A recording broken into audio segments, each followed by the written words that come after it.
آج کے اس مختصر سے خطبے میں آپ کے سامنے جو باتیں رکھنی ہیں وہ ہے عشر ذی الحجہ کی فضیلت اور اس میں کیے جانے والے اعمال۔ جیسا کہ ہم جانتے ہیں، ہم الحمدللہ ذو الحجہ کے جو مبارک اور برکتوں والے ایام ہیں، جو پہلا عشرہ ہے، اس میں داخل ہو چکے ہیں۔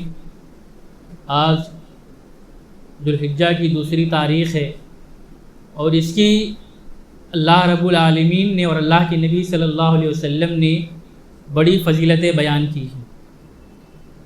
سب سے پہلی فضیلت تو یہ کہ اللہ رب العالمین نے ان 10 دنوں کی قسم کھائی ہے، اور رب اگر کسی چیز کی قسم کھا کر کے بیان کر رہا ہے تو اس کی اہمیت کا اندازہ ہمیں اس بات سے ہونا چاہیے کہ اللہ رب العالمین اس چیز کی قسم کھا رہا ہے۔ اللہ رب العالمین نے بیان فرمایا والفجر ولیال عشر، قسم ہے فجر کی اور 10 راتوں کی۔ علماء نے کہا ہے کہ ان 10 راتوں سے مراد عشر ذی الحجہ یعنی ذی الحجہ کے ابتدائی 10 دن، 1 تاریخ سے لے کے 10 تاریخ تک، جس میں ہم شامل ہیں۔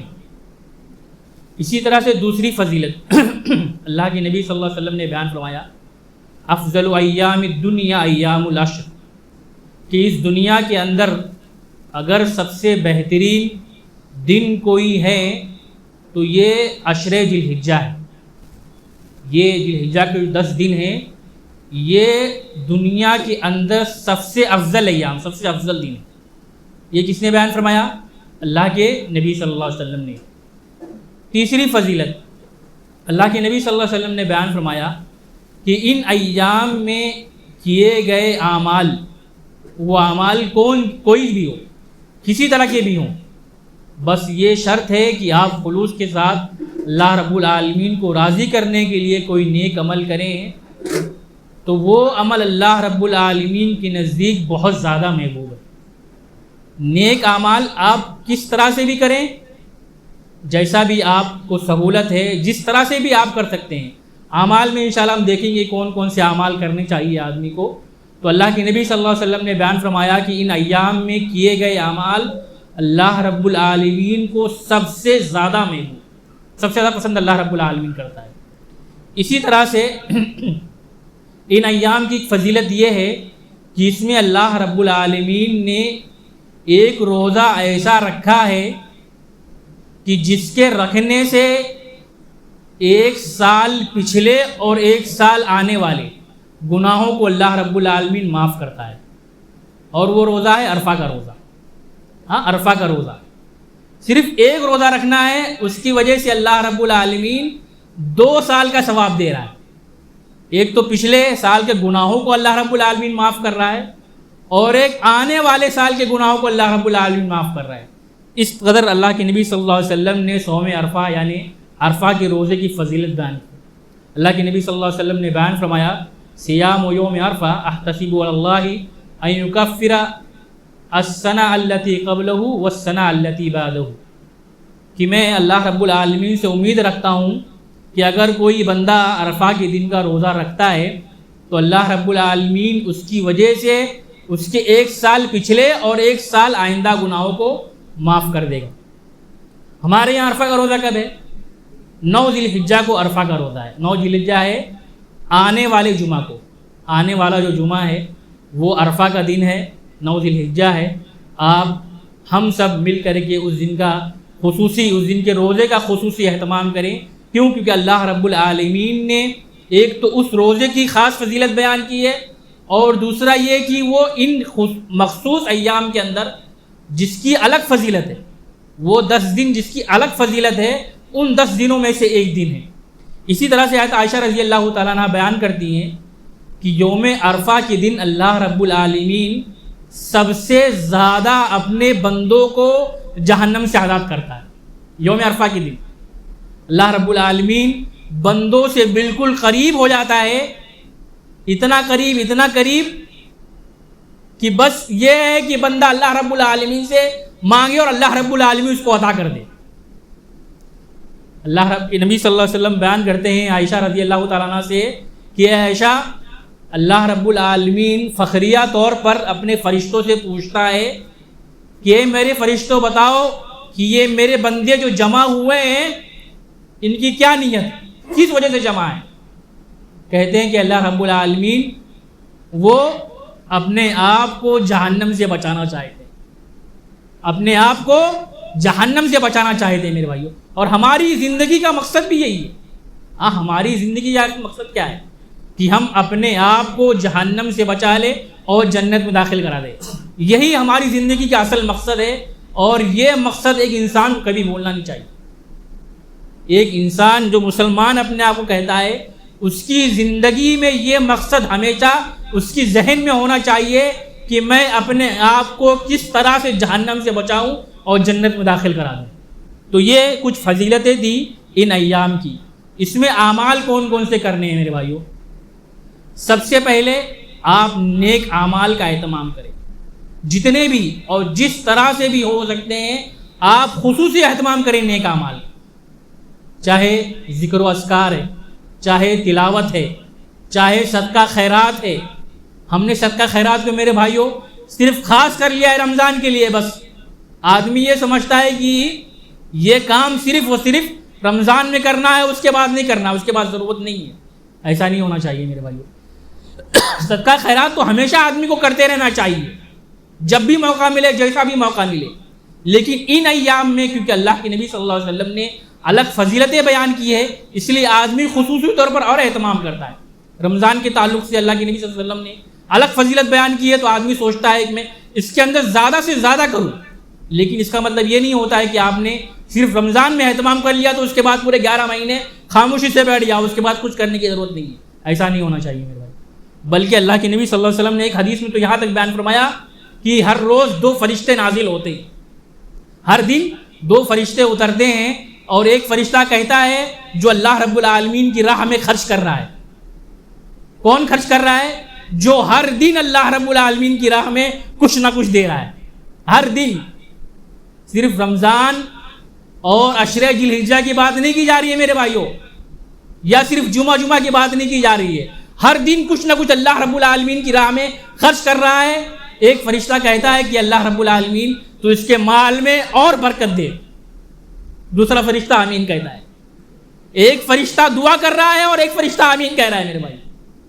اور جو خرچ نہیں کرتا فرشتہ اس کے لیے بد دعا کر رہا ہے۔ سوچو کہ اللہ رب العالمین یہ تیری راہ میں مال نہیں خرچ کر رہا ہے، اس نے یہ سمجھ رکھا ہے کہ یہ میرا مال ہے، جمع کر کر کے بیلنس کیا جا رہا ہے اپنے مال کو۔ اے اللہ رب العالمین تو اس کے مال کو تباہ برباد کر دے۔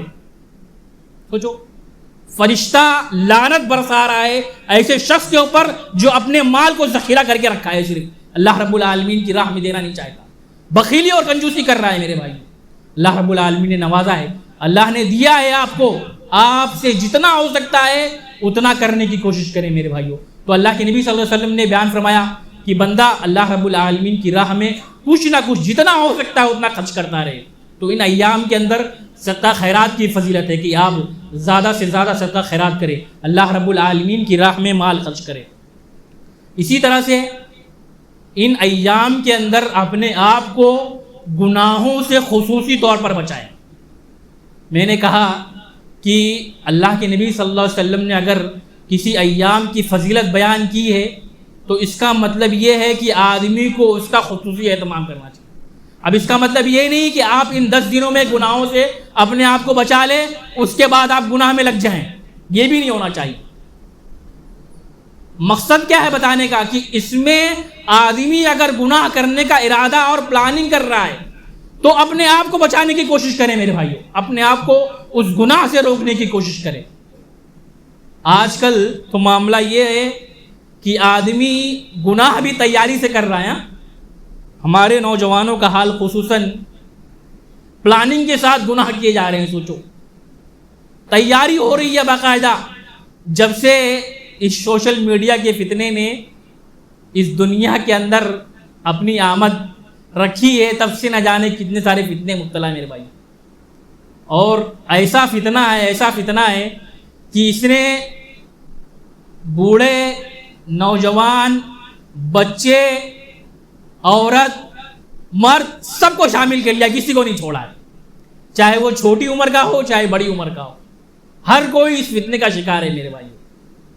اللہ رب العالمین سے ہمیں دعائیں کرتے رہنا چاہیے کہ اللہ رب العالمین ان فتنوں سے ہماری حفاظت فرمائے۔ جو یہ فتنے نئے نئے ابھر رہے ہیں، نئے نئے فتنے آ رہے ہیں، اللہ ہم سب کی حفاظت فرمائے میرے بھائیو۔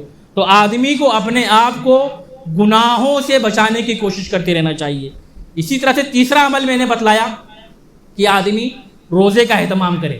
روزے میں دو چیزیں، ایک تو آپ عرفہ کے دن کا روزہ رکھیں، اس کی الگ فضیلت ہے، ایک دوسری فضیلت اللہ کے نبی صلی اللہ علیہ وسلم نے بیان فرمائی کہ آپ 1 تاریخ سے لے کر کے 9 تاریخ تک، 9 ذی الحجہ تک پورا 9 دن کا روزہ رکھیں۔ یہ بھی ثابت، آپ اگر چاہیں تو صرف عرفہ کے دن کا روزہ رکھ سکتے ہیں، آپ پورے 9 دن کا روزہ رکھنا چاہیں تو پورے 9 دن کا بھی روزہ رکھ سکتے ہیں۔ یہ بھی اللہ کے نبی صلی اللہ علیہ وسلم سے عمل ثابت ہے۔ تیسری چیز یا چوتھی چیز، تکبیرات کا اہتمام کریں، ذکر و اذکار کا، سبحان اللہ، الحمدللہ، اللہ اکبر، لا الہ الا اللہ، اس طرح کے اذکار جو بھی جہاں بھی پڑھ سکتے ہیں میرے بھائیوں۔ اور اذکار ایسی چیز ہے کہ اس کے لیے آپ کو خاص جگہ فکس کرنے کی ضرورت نہیں، آپ چل رہے ہیں پڑھ سکتے ہیں، گاڑی میں بیٹھے ہوئے پڑھ سکتے ہیں، آفس میں بیٹھے ہوئے پڑھ سکتے ہیں، گھر میں لیٹے لیٹے پڑھ سکتے ہیں۔ بس آدمی کو اپنا ذہن بنانا ہے کہ مجھے ذکر کرنا ہے، اذکار میں کچھ وقت لگانا ہے۔ امام بخاری رحمہ اللہ بیان فرماتے ہیں کہ حضرت ابو ہریرہ رضی اللہ تعالیٰ عنہ اور حضرت عبداللہ بن عمر رضی اللہ عنہما کے بارے میں آتا ہے کہ یہ بازار میں نکل جاتے تھے اور تکبیرات عیدین کا پڑھنا بھی ثابت ہے کہ تکبیرات عیدین پڑھتے ہوئے بازار سے گزرتے تھے۔ تکبیرات عیدین، اللہ اکبر، لا الہ الا اللہ، واللہ اکبر وللہ الحمد، یہ پڑھتے ہوئے بازار سے گزر رہے ہیں۔ جو صحابہ، جو لوگ موجود ہیں بازار میں، وہ دیکھ رہے ہیں، وہ بھی پڑھ رہے ہیں۔